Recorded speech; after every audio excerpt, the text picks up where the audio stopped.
چوک لاہور میں بڑا مشہور ہے، وہاں پر میڈیکل کالج حمید ہومیوپیتھک میڈیکل کالج ہے، ان کالج کے پرنسپل سے ملیے۔ میری تقریباً کوئی 70 کیسٹیں ہیں کتاب التوحید کی شرح کے اندر، جو میں نے لاہور شہر میں، جس کو ظالم کسی اور کی نگری کہتے ہیں اور وہ زمین اللہ کی ہے، وہاں کھڑے ہو کر کتاب التوحید شیخ محمد الوہاب نجدی رحمۃ اللہ علیہ کی پڑھائی اور اسی طرح پڑھائی وہاں پر موجود بھی ہے۔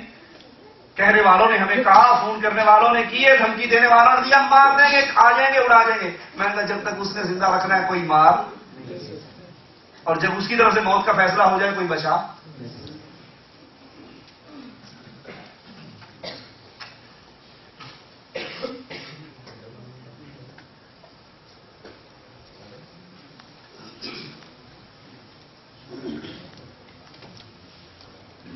سوال ہے کہ آپ نے فرمایا کہ صحابہ کرام اس طرح تبلیغی جماعت کی طرح مختلف جگہ پر وقت نہیں لگاتے تھے، جاتے نہیں تھے، تو یہ دین پھر ایک جگہ سے دوسری جگہ کیسے پھیلا؟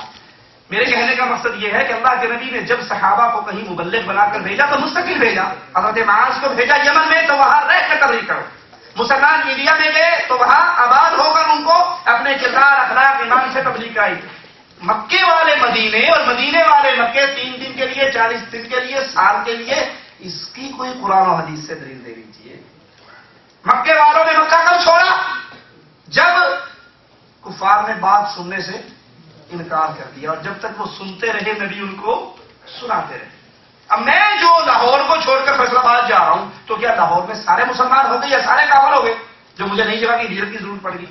کسی عالم کا، مبلغ کا کسی جگہ پہ جا کر تبلیغ کرنا، وہاں رہنا، درس دینا، یہ درست ہے، اسلام کے عین مطابق ہے۔ لیکن ایک بندے کو علی میں نہیں آ رہی اور آتے ہی اس کو 3 دن کے لیے آج اس مسجد میں، کل اس مسجد میں، اور پڑھنے کے لیے ہاتھ میں کیا ہے فضائل اعمال اور فضائل صدقات، جس کے اندر جھوٹ اور شرک کے واقعات بے بہا بھرے پڑے ہیں۔ ہماری پوری ایک CD ہے، تفصیل کا وقت نہیں، وہ ساتھی لے سکتے ہیں، فضائل اعمال پر جلدی میں قرآن ہوا، ہم نے A to Z اس میں جتنے شرک کے واقعات ہیں وہ پیش کیے، وہ بیان کیے۔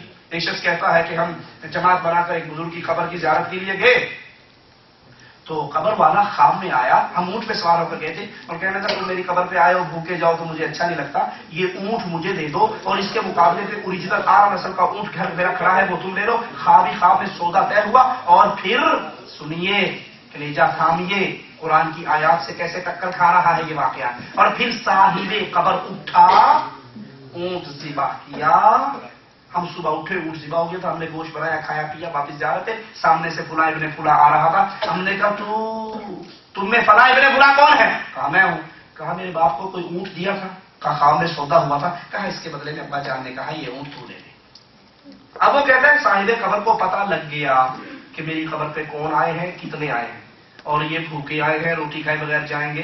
ذکریہ صاحب اس کی شرح لکھتے ہوئے کہتے ہیں یہ سخاوت کی حد ہے کہ مرنے کے بعد بھی قبر آنے والوں کو بھوکے پیٹ نہیں بھیج رہے۔ یہ قبر پہ گئے تھے یا ہوٹل میں گئے تھے؟ یہ سخاوت کی حد نہیں، یہ شرک کی حد ہے۔ قرآن کہتا ہے اموات غیر احیاء، یہ مردہ ہے جو قبروں میں چلے گئے۔ وما یشعرون ایان یبعثون، ان کو تو اپنے اٹھائے جانے کا شعور تک بھی نہیں ہے۔ اور آپ اس کے اندر یہ عقیدے گھماتے پھرے بازاروں کے اندر کہ یہ قبر والوں کو سارا پتہ ہوتا ہے۔ اچھا قبر والا اٹھ کے آ کر اونٹ ذبح کر کے پھر قبر میں چلا جاتا ہے تو آگے چوکی لگی تھی پولیس کی، بیگم کے سر پہ ہاتھ کیوں نہیں پھیرایا؟ بچوں کو کیوں نہیں ملایا؟ یتیموں کو چپ کیوں نہیں کروایا؟ جو اس جہاں سے چلا گیا دوبارہ وہ اگلے جہاں۔ قبرستان میں ماں باپ کی قبر پر جا کر دعا کرنا یا تلاوت قرآن کرنا جائز ہے یا نہیں؟ تلاوت قرآن پاک میں جتنا معاملات ہیں وہ زندوں کے ساتھ ہیں، مردوں کے ساتھ کہیں ہے مردوں نماز پڑھو، مردوں روزہ رکھو، مردوں حج کرو، قرآن میں کہیں نہیں۔ جتنا خطاب ہے کن سے ہے؟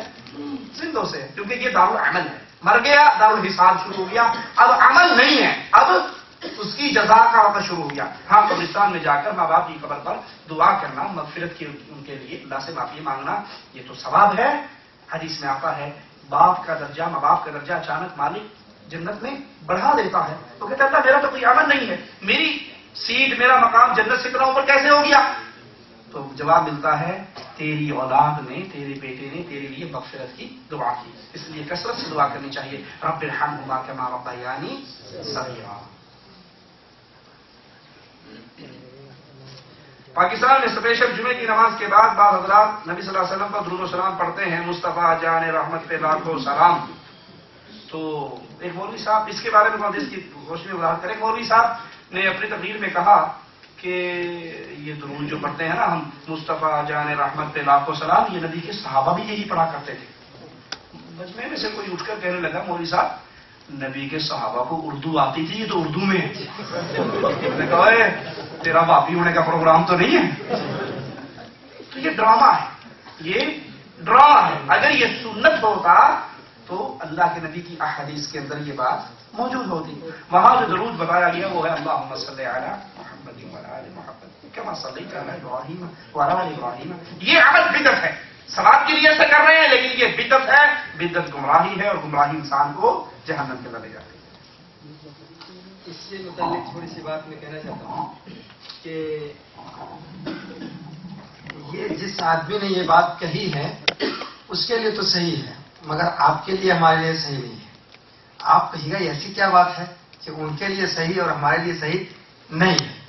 یہاں ہے مصطفیٰ جان رحمت پہ لاکھوں سلام. ٹھیک ہے، مصطفیٰ جنہوں نے یہ بات کہی ہے ان کے لڑکے کا نام مصطفیٰ ہے اور جان رحمت ان کی بیوی کا نام ہے محترمہ کا. اگر وہ اپنے بیٹے اور بیوی کے لیے وہ کہہ رہے ہیں مصطفیٰ جان رحمت پہ لاکھوں سلام تو کوئی بات نہیں. ہر آدمی اپنے بال بچوں پر یہ بات کہہ سکتے ہیں مگر آپ کے لیے ٹھیک نہیں.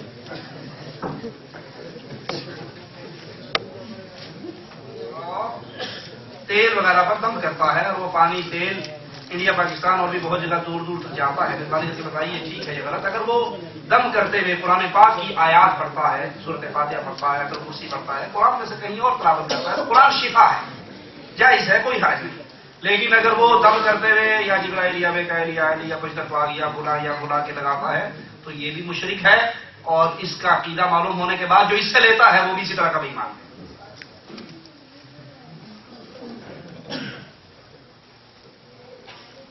اگر میں نماز پڑھ کر آیا اور ٹی وی دیکھنے لگ گیا اور پھر کچھ دیر کے بعد نماز کا وقت ہو گیا تو دوبارہ وضو مجھے بنانا پڑے گا یا آپ دیکھ لو کیا دیکھ رہے ہو؟ جو کچھ آپ دیکھ رہے ہو اس کے بعد بھی وضو برقرار رہا یا نہیں رہا یہ آپ کا مسئلہ ہے. ٹھیک ہے، بہرحال اس بیماری کو فکر سے نکالیے. اس کے ذریعے کوئی خیر کا کام کر سکتے ہو تو وہ کیجیے. کوئی اہل دین کی کوئی چیز دیکھ سکتے ہو تو وہ دیکھیے. باقی جو گناہ کے معاملات ہیں ان سے بچ کر رہیے. اور یہاں پر میں یہ یاد کروا دوں جو خیر کے نام پر شر آپ کے اور ہمارے گھر میں داخل ہو رہا ہے ٹی وی کے ذریعے کیو ٹیلی ویژن کے نام سے.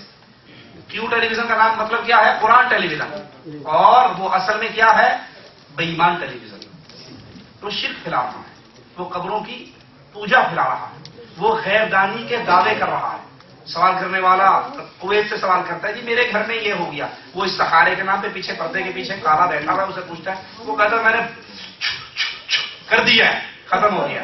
تو اس کو پتا کیسے لگا؟ یہ سوال کرنے والا سوال کرتا ہے جی بتائیے ہم سعودیہ میں کتنے سال رہیں گے؟ اور وہ بتا دیتا ہے کہ تیرے 5 سال باقی ہیں. تو یہ علم غیب کے دعوے، یہ شرک کی دعوت ہے. اللہ سے ڈر کر ایک بات کہوں، کنجریوں کی فلمیں دیکھنا اتنا بڑا جرم نہیں جتنا شرک کا یہ چینل دیکھنا بڑا جرم ہے. کیونکہ وہ کنجریوں کی فلمیں آپ دیکھو گے تو گناہگار ہی ہوں گے نا، گناہگار ہی ہوں گے. بدکاری کا دل میں خیال پیدا ہوگا تو بدکاری کر بیٹھو گے، مسلمان تو رہو گے. اور اگر اس چینل کو دیکھ کر آپ انہیں شرکیہ عقیدوں میں ملوث ہو گئے، زنا کار کا زنا معاف ہو جائے گا، مشرک کا شرک معاف نہیں. یہ چینل زنا کے چینلوں سے زیادہ بدکار اور خبیث ہے. اپنے گھروں کے اندر توبہ کیجیے، اس کو بند کیجیے.